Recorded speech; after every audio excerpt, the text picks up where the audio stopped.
بسم الله الرحمن الرحيم الحمد لله رب العالمين والصلاة والسلام على سيدنا رسول الله وعلى آله وصحبه وسلم. أرضي قيمة بدن رمضان كريم مركلة إن شاء الله ما أنت وحن رناينا بلونه قيبتي لبعض وعنك هذا كونتراكا يا أرمها خصية كونتراكا يصير الله قالوا يا مبادئ وكل سنة هاي بعدما صار لما إني قيبتي كهليسي generally rules كا obligation كا لو النظامية أما لو معموله وعن كسر عرقني واحد بدن أو contract حتى وقيب كسر قلي لكن فهمتي سيان وجودها وقلين لكن واحد كسر عن كسر برنا حاجة سيد contract لو فيلمي ويسامين يعني مبادئ بدن حاجة كقرنيت أو عن سوق قادرني حاجة إنه يسوق ليان أو contract كمان بحثنا سيان ذي شيء أو illustration كان عن كسميني contract أما contract law مركل الجوج civil law tradition كا يحو قيب كي هي law of obligation وقيب كي هي مركا مبادئ ده حاجة كقرن كم يقبل يساوي marka wuxuu sii leeyahay marka mabaadii kale u sii gaara oo isaga loo sii galay buu leeyahay marka insha Allah qaybtan waxaan ugu talagaleynaa marka mabaadii contract u gaarka ahayd baan gudaha u sii galeynaa oo insha Allah isleenahay armad ka gaarsiisaan insha Allah inta waqtiga ka hartay afartii bilood insha Allah ardayda qiimaha badan marka qaybtan waxaan ku qaadan doonaa ilaa 10 chapter oo ka bilaabmaya chapter 1 private autonomy baan qaadan doonaa maanta waxaan ugu xigi doonaa chapter 2 oo ah definition of contract muxuu yahay chapter 3 oo asagana aan ku qaadan doono characteristics of contract chapter 4 oo aan ku qaadan doono elements of contract chapter 5 oo aan ku qaadan doono contract formation iyo chapter 6 oo aan ku qaadan doono effects of contract chapter 7 oo aan ku qaadan doono execution of contract chapter 8 oo aan ku qaadan doono discharge of contract iyo chapter 9 oo ku qaadan doono classification of contracts ku qaadan doono iyo chapterka u dambeeya oo noqon doona basics of contract drafting oo qaybtaasi aan aniga ku kordhin doono aan insha Allah intii aan ka gaari karnaa ka sameyn doonaa oo mabaadi'da guud ee sida loo qoro contract ayaan wax ka sheegi doonaa hadii Ilaahay raatan waa managerial aspect weeyaan ama business management weeyaan shuruudihii iyo danahii iyo wixii loo cabiri lahaa laakiin 9 chapter oo kale waa wixii qaanuunka uu ka hadlayay weeyaan qaanuunka uu ka hadlayay weeyaan marka waxaan rabaa insha Allah inaan maanta aan ka bilowno chapterkeeni koowaad oo wuxuu nooga bilaabmayaa private autonomy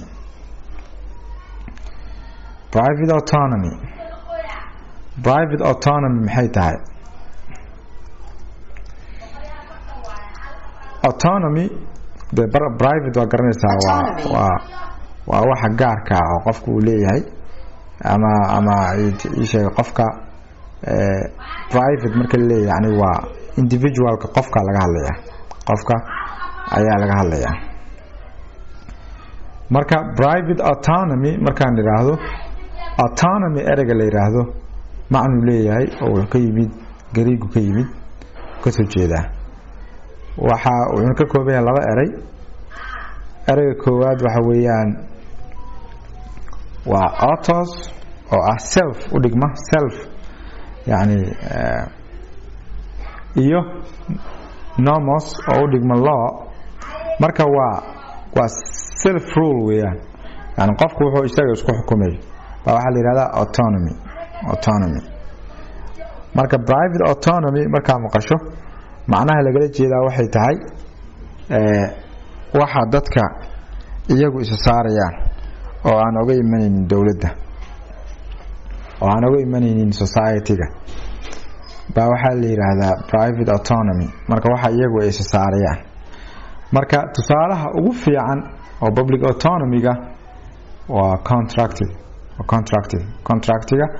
waxa weeyaan ala isa saaray waajibaadka cidna ku saarmayso marka private autonomy-ga wuxuu ku dhisan yahay marka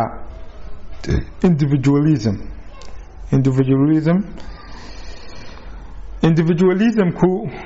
waxa weeyaan social order-ka ama kala dambeynta bulshada waxay ku dhisan tahay xornimada qofka groupkana waxay ka shaqeeyaan danta qofka xubinta ka yani individualism-ka yani macnaheedu waxay tahay qofka ayaa muhiim ah society-ga groupka meesha wada degan entity-ga wada qaatay ama nation-ka ah ama qabiilka ah ama meel nolol social ay ka jirto ku wada nool waxa asaas u ah bay leeyihiin qofka aadanaha ee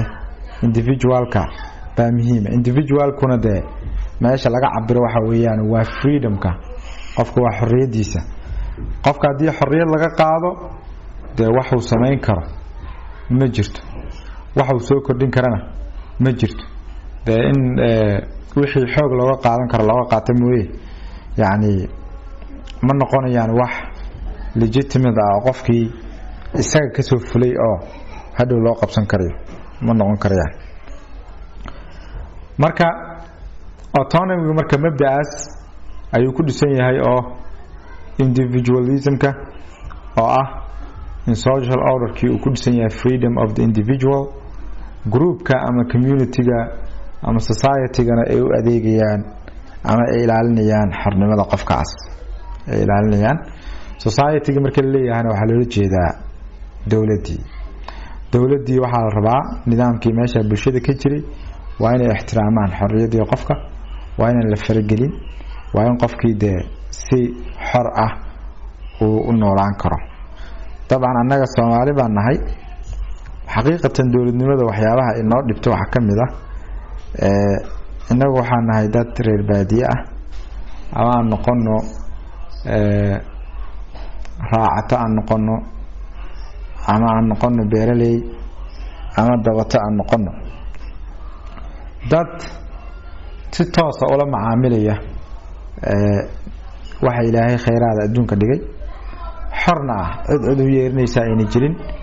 oo qof walba meeshii uu wax ka heli kara ka raadsado cid u yeernaysa ayna jirin kaliya uu nidaamkii guud ee xeerkii la isku dhaqi jiray oo markii dib dhacdo iyo markii la macaamilayo oo xil la xididaya iyo waxyaabo noocaas oo qabanaya mooyaane inta kale dadku xor baan iska ahayn marka Soomaalidu waa dad de xornimada asaas u tahay oo jujuubka iyo in loo yeeriyo ay ku adag tahay laakiin xaqiiqada naga maqanay waxay tahay dadkeena sida ay yihiin sida aqligoodu uu yahay in dawladnimada loo dhiso yaa muhiim ah dawladnimadeena waa inay ka turjuntaa dadkeena sida ay u nidaamsan yihiin yani qofka beeraleyda ah iyo qofka raacatada ah iyo qofka dabatada ah way kala duwan yihiin dhaqanka way kala duwan yihiin mid walba waxa munaasab ah marka dhaqankii Soomaalida inta loo eego wax dadkan dhaqi kara in laga soo saaro dabcan adduunyada maanta waxay u socotaa dawladnimadii ayaa la xoojinayaa waxtarkeedii ayaa la arkay dawladnimadu waxtar bay leedahay fiican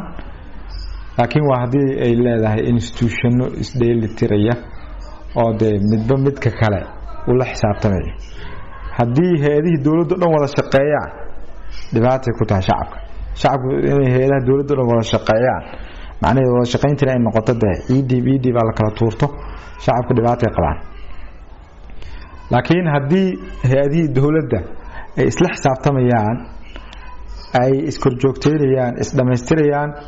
waa nidaamka bulshada uu toosaya cadaaladna way imanaysaa hantida ummadana waa la ilaalin karayaa marka oo tagrifal ma iman karo oo awoodeed ama in corruption la sameeyana way adkaanaysaa marka ka soo noqdo inta aan sii tixraacay dhaqankeena iyo dawladnimadeena marka individualism-ka waa xornimada qofka marka qofku wuxuu ku go'aan qaataa wax la yiraahdo free will qofkan rabitaankiisa waa xor oo wuxuu rabo yuu go'aansan karaa yani theoretically wasaas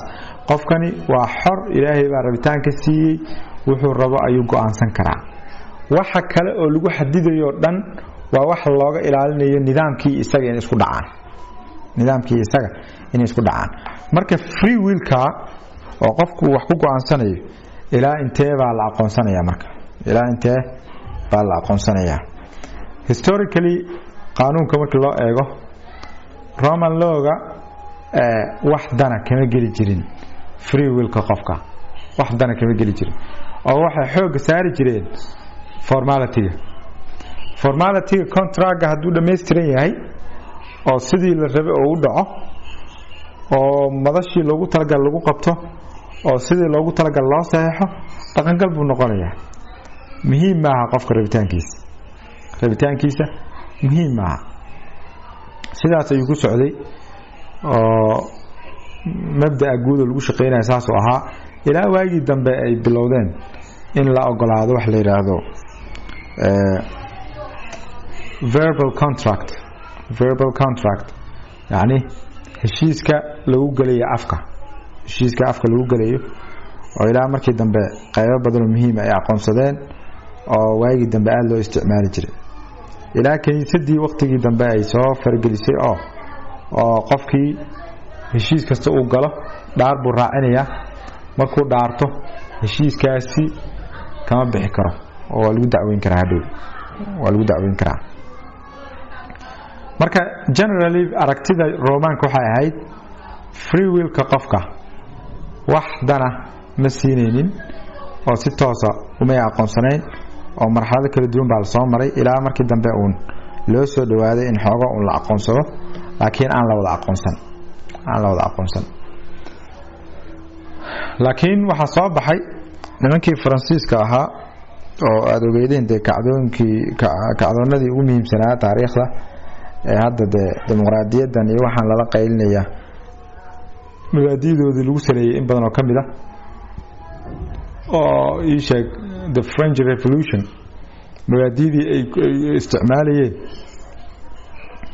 mabaadi'dii ay isticmaalayeen ee xilligaas soo baxday waxaa kamid ahaa social contract philosopher-kii la dhihi jiray Rousseau uu qoray social contract nimanka Faransiiska marka iyagu aad bay ugu tarax tageen aqoonsiga free will-ka iyo qofka rabitaankiisa kaliya inuu xiro aad bay ugu tarax tageen marka waxay yiraahdeen dhammaan nidaam kasta oo qaanuuneed waa inuu ku saleysan yahay free will-ka dhammaan waajibaadka qofku uu saarayana free will-ka un baa saaraya isaga ayaana ka qaadaya rabitaankiisa buu kaga baxaya rabitaankiisa buu ku galayaa rabitaankiisa buu kaga baxaya bay yiraahdeen marka aad eegto marka nimankaasi sida ay u dhigeen waxa weeyaan waa extreme bay ahaayeen oo qofka ayaa mudnaanta koowaad iska lahaa qofka rabitaankiisa ayaa aad loo ilaaliyay ilaa ay yiraahdeen xitaa ciqaabta qofka lagu ciqaabayo waa wuxuu isaga ogolaaday oo rabitaankiisa ku yimid oo sababta social contract-gii la galay qoladii ay u dhiibteen inay u shaqeeyaan oo ay talada u dhiibteen unbaa keenay ciqaabta la saarayo qofka marka qofka rabitaankiisa baa lagu ciqaabaya in fact qof ciqaab rabaa ma jiro marka rabitaanka ilaa xadka uu shaqeyn karo dood badan baa ka jirta laakiin iyagu waxay aaminsan yihiin nidaamka qaanuuneed oo dhan rabitaanka buu ku dhisan yahay waxaa soo baxay Napoleonic code la dhihi jiray oo civil code ahaa oo isagu ka hadlayay contractyada iyo howlahaas oo dhan ka hadlay iyo obligations ay abuurmaan waxaas oo asagana ka hadlayay oo qofka waa muhiim u ahaa oo xoog la saaray oo labada qofood iyagu rabitaankooda waxay ku galaan baa jira waxay iyagu galaan dad kale ma khuseeyaan oo waxyaabo badan oo hadda la ogol yahay lama ogoleen يعني inaad qof kale aad heshiis u gasho lama ogoleen heshiiska adigu baa naftaada u galiyay adigu buu khuseeyaa marka waxay yiraahdeen marka dhammaan obligationka dhammaan legal systemka wuxuu ku saleysan yahay free will ka buu ku saleysan yahay biiraaden waxay yiraahdeen anything you agree to will bind you wax kasta oo adiga aad ogolaato waa ku qabanayaan xitaa hadhow haday kula xumaato waxba shaqo kuma lihin oo ku qabanaysaa rabitaankaaga muqaddas ah rabitaankaaga ilaasho rabitaankaaga ha bixin hadii rabitaankaaga aad bixisid oo ku qabanayaan sidoo kale heshiis kasto laba qof ay galaan labada qofood baa wax ka bedeli kara waliba hal qof ma bedeli kara labadoodu waa inay wada bedelaan oo ma noqon karaan wax hal qof uu ku takrifali karo oo hal qof uu bedeli karo ma noqon karayaan way marka aragtidaas muqaddaska laga dhigayo free will ka ayaa lagu saleeyay contract oo ilaa xad 100% in xor laga dhigo la isku dayay laakiin waxaan suuragal maaha human element baa ku jira human elementiguna waa hadii aanan diin iyo waxa kameynaya ay jirin waa evil by nature qofka bini'aadamka hadii la fasaxo shartu buu aadaya moogta dhibaatada buu ka shaqeynaya hadii diin xakameynaysa iyo mabaadi xakameynaysa ama sharci qabanaya uusan jirin oo qofka xornimadiisa sharci laga dhigo aad bay u dhibanaanaysaa saadarteed ugu dambeyn civil law systemka waxa la qaatay mabaadi general oo lagu ilaalinayo nidaamkii guud oo lagu ilaalinayo akhlaaqdii guud lagu ilaalinayo oo looga hortagayo qofkii rabitaankiisa inuu dhibaato keeno looga hortagayo marka adu waxa soo baxay waadan bahdana fikir ku saabsan oo lagu sii nidaaminayo rabitaanka qofka waxa la yiraahdo legal transaction ku wax kale ma aha waxa weeyaan tilaabo kasta oo qaanuun ah oo rabitaankaaga aad ku gasho that's a legal transaction tilaabo kasta oo aad ku gasho adiga rabitaankaaga yaa legal transaction la yiraahdaa marka mabda'aasi wuxuu xadeynayaa marka in la garto waxyaabaha soo galiya legal transactionka iyo waxyaabaha aan soo galinin oo ka baxsan bay isku dayeen inay ku soo koobaan laakiin anaga markii naloo eego anaga Latin civil code baan nahay muhiimad gaar ah noomale fikirkan waa Germanic Jarmalka iyo wadamada ku nidaamka ah ayaa aad looga isticmaalaa marka kuma sii dheeraanayno laakiin macnaha guud wuxuu yahay legal transaction ka loola jeedo waxay tahay يعني tilaabo kasta oo rabitaankaaga tilaabo kasta oo qaanuuneed oo aad ku qaaday rabitaankaaga oo anaga aan u naqaano tusaalaha ugu fiican waxa weeyaan waa contract sidoo kale legal transaction waxa ah hadii aad dardaaran hada sameyso rabitaankaaga baad dardaaran ku sameynaysaa oo kuwaas oo dhan way soo galiyaan marka inta ka soo tagno marka oo rabitaankii qofkii uu nidaamka yeeshay oo markii horena free will ka si guud loo aqoonsaday ama muqaddas laga dhigay kadibna la sii nidaamiyay oo legal transaction kii la soo koobay oo la yiri waxyaabaha qofka uu ku gali karo rabitaankiisa iyo waxyaabaha rabitaankiisa inuu ku galeynin la kala saaray waxa la isweydiiyay marka heshiiska ma waxaan ku saleynaa act of will ma waxaan ku saleynaa declaration ما waxaan ku salaynaa act of will qofkani niyadiisa waxa ku jira miyaan ku salaynaa warabitaankiisa saxda ah mas waxaan ku salaynaa declaration-ka uu sameeyay waxa uu soo bandhigay hadalkii uu yiri waxa uu qoray uu saxeexay miyaan tixraacnaa qabsanaa mise waxaan raacnaa act of will baan raacaynaa act of will miyaan raacaynaa two theories baa ka soo baxay meesha marka haddii act of will raaco wuxuu noqonaysaa theory-ga la raacayo voluntarist theory oo kuwa rabitaanka xoojiya ah haddii kale waxaa la raacayaa declaration oo waxay noqonaysaa declarative theory mabda'a yani qofku wixii uu iclaamiye ah ama uu ku hadlay ama uu qoray ama uu tilmaamay oo la garan karo marka labadaas mabda' way isdhex soconayaan wayna isdhamaystirayaan طبعا Germanic Civil Code waa extreme waxay qaateen ayaga declarative theory bay qaadanayaan annagana oo mabdii kale aan ku socono oo Faransiiska annaga aan isleenahay waxa lagu soconayaa voluntarist theory baa lagu soconayaa laakiin way isdhamaystirayaan gaar ahaan annaga xeerkeena oo kii masaarida iyo Faransiiska laga keenay waxay u janjeeraan dhanka ah in the act of will in la ilaaliyo inta la ilaalin karo oo wax la yiraahdo common intentions of the parties in la raadiyo oo lagu fasiro xeerkii ama heshiiskiisa lagu fasiro macnihiisa lagu raadiyo beleeyin marka mabda markuu saa marka yahay dabcan xaqiiqadu waxay tahay hal theory 100% lama qaadan karo in la isku daro bay noqonaysaa laakiin mid baa xoogan oo tixgelinta waxa la siinayo annaga markii nidaamkeen la joogo waxa xoogan voluntarist theory oo ah act of will in la ilaaliyo qofka muxuu ku talagalay muxuu yiri muxuu ku talagalay halka qolada kale ee xooga saarayaan qofku muxuu yiri wuxuu ku talagalay niyadiisa ma naqaan anaga laakiin waxaan naqaanaa wuxuu ku hadlay wuxuu qoray marka labadoodii saas bay extreme u kala yihiin laakiin way isdhamaystirayaan oo markii aad rabto inaad niyada qofka inuu soo saarto waxa ku khasban tahay inaad wax objective inaad raacdo si aad u gaarto moogtaa niyadii qofka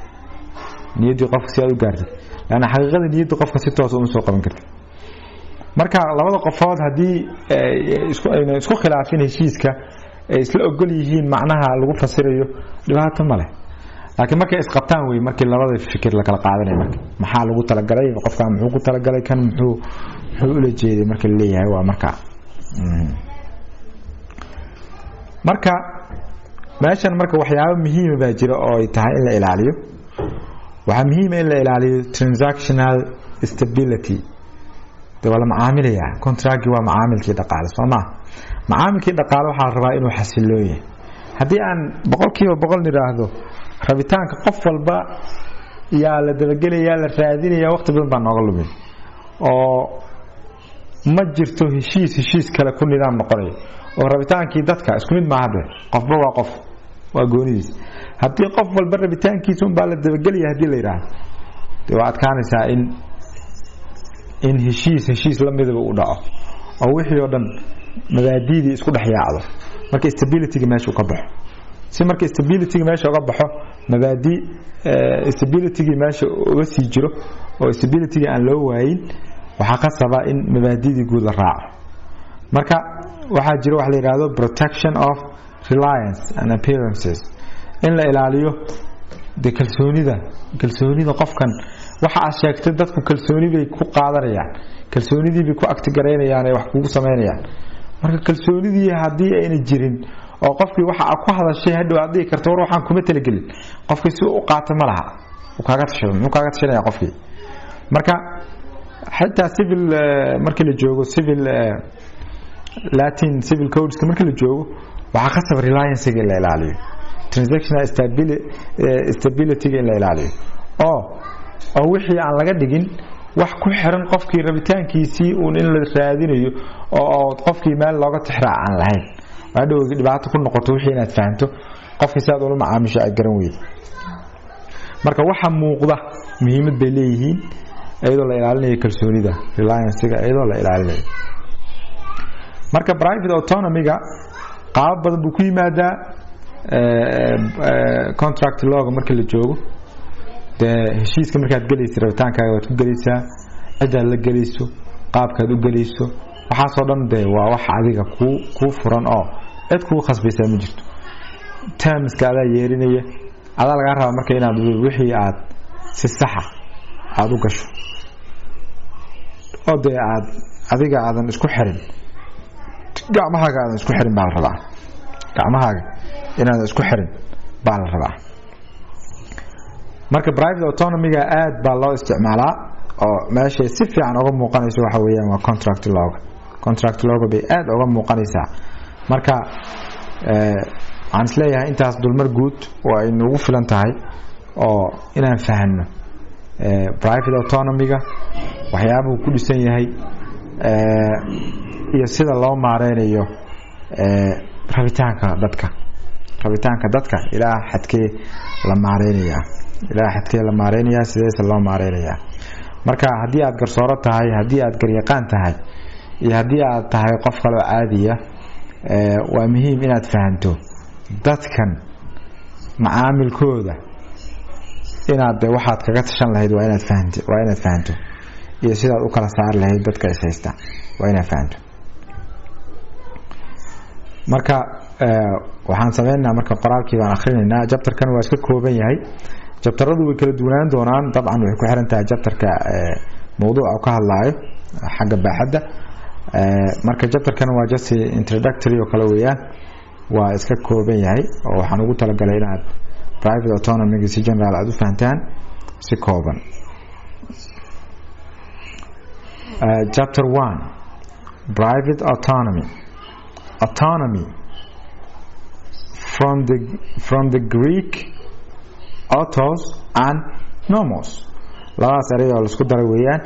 means macnihiisuna wuxuu yahay law which an individual applies to himself, waa xeer oo qofku naftiisa ku dabaqayo. autonomy-ga macnihiisu waa saas. autonomy haddaan maqasho waxaa loola jeedaa waa waxaad adiga isa saaraysa adaa is saaraya within a regime of freedom, iyadoo lagu dhex jiro ii sheeg nidaam xornimo ah and independency, madax banaani ah. private autonomy macnaheedu wuxuu yahay the freedom individuals enjoy, xornimadu ay dadka haystaan. vis-a-vis the state, xornimadu ay ka haystaan dowladda, ay ka madax bannaan yihiin dowladda. xornimada dowladda ay ka madax bannaan yihiin vis-a-vis the state to regulate, inay nidaamiyaan marka their own affairs, arrimahooda gaarkaa inay nidaamsadaan. contract waa xeer gaara oo idinka labada qof waxa wadageliya u dhaxeeya oo arrimihiina aad ku nidaamsanaysaa wey. xeerku wuxuu idin sheegayaa kaliya mabaadi'dii guud, laakiin waxa idin qabanaya oo lagu qaadayo waa xeerka aad qorateen oo contract idinku qoran. in a historical perspective, marka xagga taariikhda ka eegno, an analysis of the legal forms of private autonomy must be related to ideas of individual rights and the liberal state. markii loo eego xagga taariikhda loo eego, yani turxaan bixinta qaababka xeerka ee private autonomy-ga waxay dib ugu noqonaysaa fikirkii ahaa individual rights-ka oo xornimadii ugu muhiimsan tahay and the liberal state iyo dowladda difaacda. liberal state dowladda difaacda xorriyadda qofka ama individualka difaacda. marka individual freedom of economic transaction, qofka xornimadiisa xagga macaamilka dhaqaale is generally regulated by article 26 of the professional constitution. waxaa nidaamiya article-ka 26aad ee dastuurkeena ku-meel gaarka ah baa wuxuu qorayaa qofku inuu hantida iyo sida loo maareynayo kaaba ka hadlaya. wuxuu leeyahay faqradiisa koowaad, qof kasta wuxuu xaq u leeyahay inuu hanti yeesho, ku dhaqmo, ku naaloodo, iskana gado ama iska wareejiyo markuu doono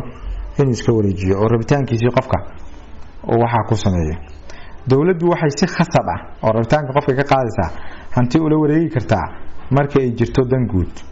qof kasta oo hantidiisa dan guud awgeed loola wareegay wuxuu dawladda xaq ugu leeyahay magdhow caadil ah oo lagu heshiiyey ama ay maxkamadii go'aamisay oo qofkii inuu helade magdhow inuu helo weeyaan marka article-kaas in general wuxuu ka hadlayaa freedom of economic transaction buu ka hadlayaa private autonomy means wuxuu macnaheedu yahay that individuals are free dadku inay xor u yihiin to undertake the activities they wish to inay dadkii ay wixii ay rabaan oo tilaabooyin ah ay qaadi karayaan within the limits established by the legal order laakiin iyadoo xilaalinayo xuduudda uu dhigay xeerka xuduudda xeerka uu dhigana ma aha wax qofka lagu dhibaye waa wax la rabo in standard loo sameeyo wixii si tixraac u yeeshaa oo qofkii limitka uu dhaafi karin inta kale se asaga xor u ah marka when we refer to autonomy in contract law markaan autonomy soo hadal qaadno contract law we usually mean waxaan ula jeednaa a particular form of autonomy waxaan ula jeednaa yani qaab gaara oo kamid ah autonomy that of contract yani waa midda heshiisyada lagu galo also called loo yaqaano transactional autonomy loo yaqaano ama autonomy-ga macaamilka at the time of the 19th century codifications qarnigii 19aad xeerarkii la qorayay markii la qorayay xeerarkii waaga la qoray transactional autonomy was at its zenith yani transactional autonomy-gu waxay joogtay meeshii ugu sarreysay bay joogtay zenith or zenith labada la akhrin karaya marka transactional autonomy-ga heerkii ugu sarreysay bay gaartay it was indeed held waxaaba la aaminsanaa that the individual could express his will with complete freedom wherever the state was expected not to meddle in economic relations waxaaba la aaminsanaaba in qofku yani uu rabitaankiisa ku cabiri karo yani xornimo dhammaystiran dawladina laga filayo markaa inaysan soo faragelinin arrimaha dhaqaalaha xiriirada dhaqaale inaysan soo faragelin taas bay and contract in the Anglo-American world view Maraykanka iyo wadamada Anglo-Saxonka waxa was sacred contract wuxuu ahaa wax muqadas buu ahaa as untouchable as was property hantida si aan lagu xadgudbi karin waa contract-gan lagu xadgudbi karin as untouchable was property the field of commercial relations marka yani xiriirka ganacsi yani qaybta xiriirka ganacsi oo dhan economic activity and contract generally waxay ahaayeen an area exempt from outside interference waxay ahayd area ka madax bannaan ama laga soo reebay yani faragelin dibadda uga timaada outside interference in laga ilaaliyo private individuals were dadka marka waxay ahaayeen it was said saasaa la dhihi jiray waxay ahaayeen free dad xor ah and equal siman in this respect contract marka la joogo dadku waxay ahaayeen dad xor ah oo siman free maxaa loola jeedaa because they could undertake whatever activities they wished without limits of any kind equal waxaa loola jeeda because the same freedom of to contract was accorded to all sidoo kalena xornimada in heshiis la galaana dhammaan dadkoo dhan baa lahaa marka this myth concealed a falsehood waxaa marka baadil baa ku dhex jira hadalkan sidaa loo dhigay waxaa ku dhex jiray baadil baa ku jiray in the period of laissez-faire waa xilligii dee ay soo baxday xornimada dhaqaalaha iyo oo qof walba dantiisa isaga garanaya. The state abstained dowladdu waxay ka istaagtay from intervention in the market in suuqa soo farageliso, but thereby allowed waxayna u ogolaatay markaysaa yeeshe waxay u ogolaatay the stronger to dominate the weak. waxayna ogolaatay marka in qofka xoogga leh ee dhaqaalaha haysta inuu dee ku tunto ama uu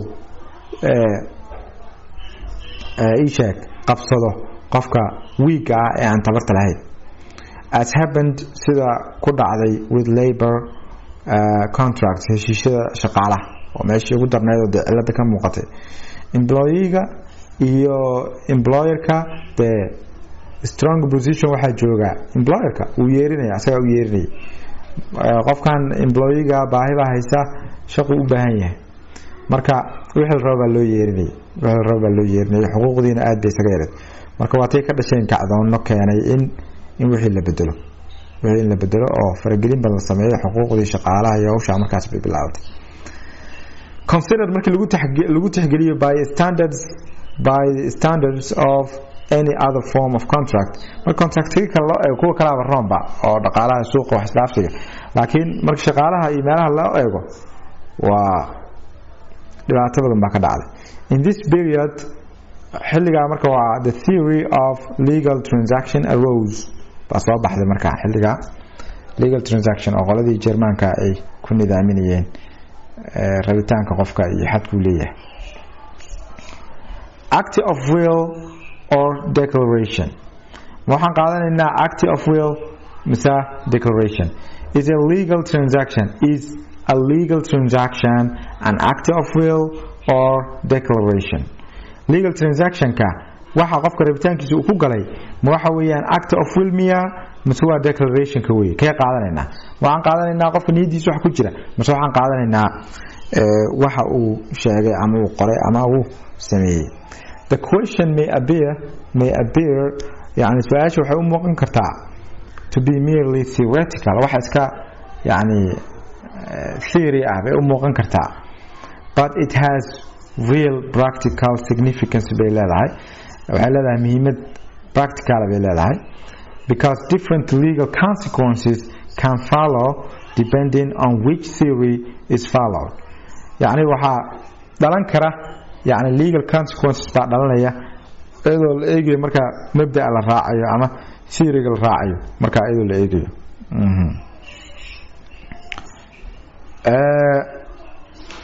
there are two theories as to the legal basis for contract waxaa jira laba theory markii loo eego legal basiska contract marka la eegno maxaa sal uga dhignaa contract marka la eego laba theory baa jira namely waxay kala yihiin voluntarist theory and the declarative theory labaas bay kala yihiin. The first theory koowaad holds wuxuu aaminsan yahay that the legal basis for contract is the interior forming of the will or consent of the party waxa weeyaan buu leeyahay niyadda gudaha qofka sida u samaysan tahay weeyaan waxa qofka qabanaya ama rabitaankiisa consent of the party while the second theory says the most important thing is not what the contracting party intended maaha wax niyadiisa uu ku jiro asaga rabo but the external appearance waa muuqaalka dibadda ah the manifestation of that will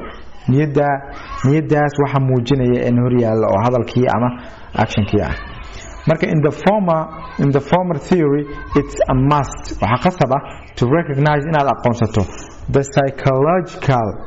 psychological existence of the will inaad aqoonsataa way jiritaanka nafsiyeed yani rabitaanka and declaration or expression sheegista qofku uu sheegayana is a mere proof of that existence waa un cadaynaysa taas ee niyadii laftirkeedii ma aha niyadda qofku wixii ku jira ma aha laakiin waa cadaynaysa marka if declaration concurs hadday iswaafaqaan declarationka with the actual will that's a perfect scenario waa sida la rabay perfect scenario otherwise haddayna iswaafaqin the interpretation of a contract fasiraada lagu sameynayo contract requires waxay u baahan tahay the common intentions of the parties to be ascertained waxay u baahan tahay in la raaco yani niyada wadajirka ah ama rabitaanka wadajirka ah ee dhinacyada in la xaqiijiyo if this interpretation is accepted hadii la aqbalo fasiraada marka saasa the subjective element the actual will of the party must be uppermost in evaluating the contract and consequently error, duress, fraud, misrepresentation, always in which consent can be distorted become significant. يعني wuxuu leeyahay fasiraada markii la aqbalo oo qaabkaas in wax loo wajaho la aqbalo mabda la qaato subjective elements ka baa muhiimad yeelanaya subjective elements ka oo saameynaya niyada saameynaya sida error qofka khalad haduu galo mistake buu galay mistake haduu galay ma lagu qaadaya mistake waa loo tixgelinayaa mistake-gan in la saxo weeyaan duress baa jira qofkii wixii waa lagu khasbay fraud baa jira waa la khiyaanay misrepresentation baa jira si xun baa wax loogu sheegay waxyaabahaas oo dhan waxyaabaha ceebta u yeela ama defects of consent weeyaan marka waxaas oo dhan markaas ayay muhiimad yeelanayaan become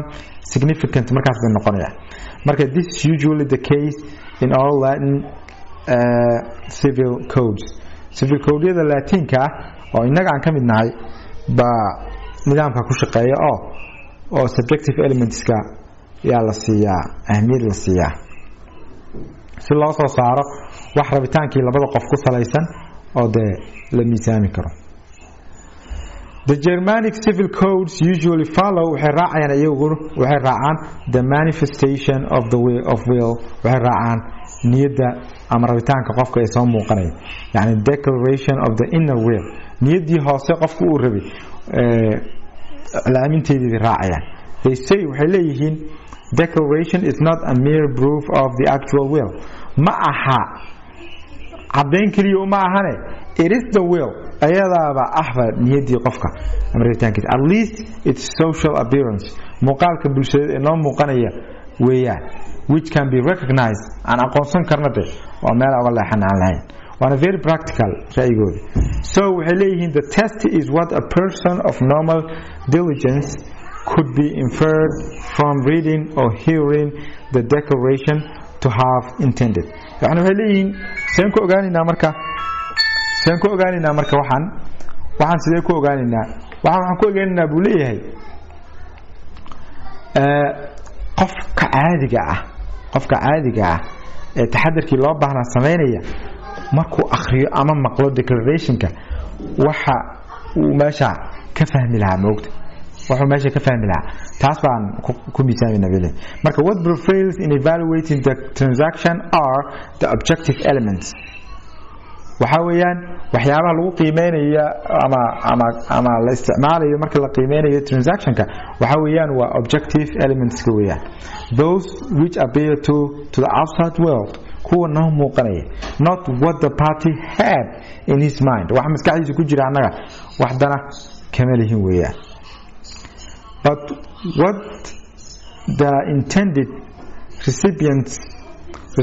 of declaration would in good faith believe laakiin waxa muhiim waxa dadka lala hadlaayo declarationka uu qusay waxa ay markay yani good faith ay ku dhaqmayaan ay aamin lahaayeen oo bad faith aysan ahayn oo qofkii uu qofka kale ku dhibaysan ka ahayn oo qofkii si caadi markii warkii loo sheego uu qaadan kari lahaa taas baan eegaynaa bilay marka I wish to undertake a given operation qofkii inuu operation gaar ah uu rabitaankiisa ku galo such as an act of liberality qofkii inuu wax yani u bixiyo si siisma ah can be expressed in a declaration waxa lagu cadeyn karaa waxa lagu soo bandhigi karaa qaab yani muujin ah ama sheegis ah marka a declaration in the legal sense markii macnaha qaanuunka loo eego binds the person who makes it qofka sameeyay bay qabanaysaa dadka waxaan ku siinayaa way waka it often binds him way qabanaysaa even if the factual situation was in fact different from the one he thought abstained obtained when he made it. حتى هذا كدوان يهي حالة الصحة هذه كدوان ده حتى وحقوق ملينا أساق إني صباح يا مركو ده even if he has wrongly evaluated هذا سقط حتى أقيم حالته or if the party to whom the declaration is addressed could not possibly have interpreted it in the way that the declarer intended and has in fact interpreted it as hypothetical reasonable person would have done. يعني معناه وحو يهي يعني adiga waxa tiri lama eegaye waxa la eegaya qofka Allah hadlayso waxa uu qaadan la xitaa adiga iyo waxa tiri iyo waxa ku talagalay hadii kala duwan yihiin. In these cases marka instead of protecting the declarer's wishes inta rabitaanka qofka la dabageli lahaa oo ah interior will manifested or otherwise or and in any case different from what he would have intended had he known the real facts of the matter. يعني أيضا ده قفكان هدي facts كو أوغان لها حتى تكدون هدي ده حتى وحي أدق لها أدوغو انت أصلا لما إيجي وحال إيجي مركا we refer to the interests of the other party قفك كلا بالإيجي يا دنيس قفك كلا who has acted on a basis of reliance قفكي كالسوني دي كوغلا معاملة by placing his faith in the declaration كابو قفكي آمني marka waa in la ilaaliyo marka the apparent waxa muuqda ya prevails ka xoog badanaya over the real situation xaaladda dhabta ah. This principle is expressed waxa lagu cabiraa by the formula protection of reliance or protection of appearances waxa muuqda in la ilaaliyo kalsoonida. It prevails waxa marka arrinka la isticmaalaya oo ama uu shaqeynaya when a given factual or legal situation does not apply in the absence of knowledge of it on the part of another party. وشقينا مركية حالة حالات أما حالة ضبعة أو قارة أين الصورة قلعة هنا الاستعمالي كريم وقفك كلنا وسكور قبل بهذه نيدا لأنه وركم هاي مركا maadaama niyada war ka haynin waa inaan isticmaalo wax ka soo baxay sidoo kale or if it is at odds with a conflicting apparent situation hadii iska hor imanayaan xaalad muuqata iyo niyadii qofka iska hor imanayaan waxa la raacaya marka protection of reliance and or protection of appearances. Marka the reasons for this principle are both historical and practical. sababaha mabda'a loo qaadanay marka waa taariikh ahaan way jiraan sidoo kale practically iyo shaqadiina waa ku xiran tahay. The historical waa taariikh ahaan weeyaan in that they emerged waxay soo baxeen only once academic law began to downgrade the importance of the subjective will of the declarer. Markii academic lawga xeerka dadka daraaseeya ama aqoonyahanka xeerku ay bilaabeen inay hoos u dhigaan muhiimadda uu leeyahay subjective willka muhiimad gaar ma laha waan lagu wareerayaa suuragal ma noqonayso waan unpractical weeyaan because especially in commercial relations it's better to give effect inaad yani raad u yeesho ayaa haboon to what appears to be the case rather than to have to ascertain what the declarer actually intends. inta raadin lahayd qofku wuxuu ku talagalo saxda aha waxa muuqda ku sahlan inaad sameysid as to save time and give certainty to legal relations sida waqtigana loo ilaaliyo loo beeqaamiyo sidoo kalena wixii ay noqdaan wax la isku tiirsanaan karo or legal relationkii loo siiyo waxay ku tiirsanaan karaan oo la hubo. There are thus reasons of a general nature marka waa sababo yani dabeecad guud leh but the rules also have their basis in the protection of particular interests. sidoo kale rulesku waxay yani saldhig u leeyihiin inay ilaaliyaan rabitaanka dadka gaarka favoring those of the person who receives and relies on a declaration ayagoo markaa si gaar u doorbidaya qofka yani aqbalay ama ku kalsoonaaday declarationka qofku uu sameeyay. Therefore, private autonomy dominates the contract law. Private autonomy waxay qabataa xeerkii oo dhan. xeerkan heshiisyada ay aad u saameysaa, ay aad ugu baaxad weyn tahay oo meelo badan ka taabataa. It has many facets. waxay leedahay wajiyo badan bay leedahay. many facets bay leedahay oo waxa kamid ah the decision to effect a contract or not. That's your decision. yani inaad heshiiskii dhaqan geliso oo dhaqangal kugu noqdo inuu kugu noqon adiga rabitaankaaga ku xiran tahay. The choice of other party, qofka kale inaad doorato, qofka heshiiska la geliyo. Choice of legal configuration yani inaad doorato qaabka aad u dhigaysaan oo legal ahaan formatka isticmaalsan. That's the guise or typical type of the contract.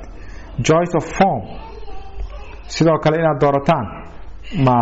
qaab qoraal aad ka dhigaysaan, ma waxaad ka dhigaysaan hadal. Content of the contract, yani waxyaabaha ka kooban yahay shuruudihiisii. And finally, choice of the way in which the contractual declaration will be communicated. isugu gudbinaynaa, ma waxaan isugu soo gudbinaynaa mailka, ma telefonka, ma emailka.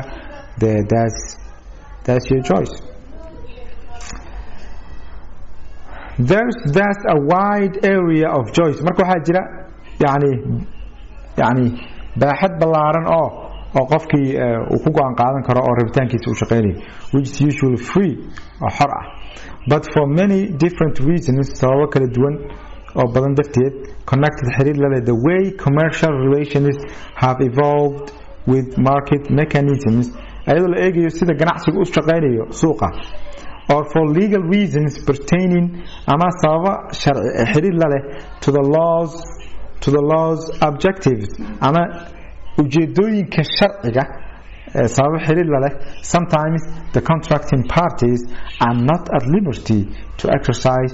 these choices. Choiceskan sometimes waa la xadidayaa iyadoo la eegayo ujeedooyinka guud ee xeerka, iyadoo la eegayo ama iyadoo la eegayo sugnaanta suuqa. oo wixii aan ka hadlayno way transactional stability baa la rabaa. marka xeerku waa soo faragelinaya meelaha qaar choiceska, laakiin in general dadkii waxay xor u yihiin inay heshiisyada galaan qaabka marka ay danaynayaan ay u galaan. marka waxaan ka leeyahay qaybtan waa iska introduction oo mabaadi'da guud aan kaga hadlayno. waana muhiim inaad fahantaan private autonomy-ga. insha Allah marka waxaan jecelahay cashirkeena maanta inaan intaa ku soo koobno. waxaan rajeynayaa inaan sida ugu macquulsan aan u soo koobay, idinkuna aad u fahanteen. marka insha Allah ka faa'iideyso wacan casharada noo xigana insha Allah sidaas ayaan ku wadi doonaa. waan idin soo dirayaa chapterkan koowaad oo hadda maanta aan qaadanay iyo overview-ga chapterada aan qaadanayno, labadaas aan idin soo dirayaa insha Allah. maalin wanaagsan, Ramadan Kariim. Stay safe.